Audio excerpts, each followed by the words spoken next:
यति बेला जापानमा बिजनेस म्यानेजमेन्ट भिजा कडा बनाउने चर्चा बढिरहेको छ। कतिपय जापानिज पक्षको दाबी नेपालीहरूको सङ्ख्या 2011मा 20,000 बढेर अहिले 3 लाख नजिक पुगेको बताइएको छ।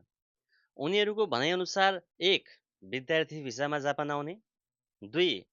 काम गर्ने भिजामा जाने, 3. करी रेस्टुरेन्ट खोल्ने, 4. फेरि आफ्नै देशका मानिसलाई काममा ल्याउने, साथै केही सरकारी अनुदान र सहयोग रकम पनि प्रयोग भइरहेको दाबी गरिएको छ।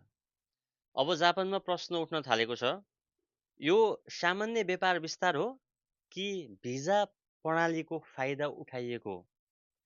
कतिपयले यसलाई भेदभाव होइन नियम कडा बनाइएको मात्र भनेका छन् भने अर्कोतर्फ धेरै मेहनत गरेर व्यवसाय चलाइरहेका नेपालीहरू पनि असरमा पर्न सक्ने चिन्ता छ। तपाईको विचारमा के लाग्छ?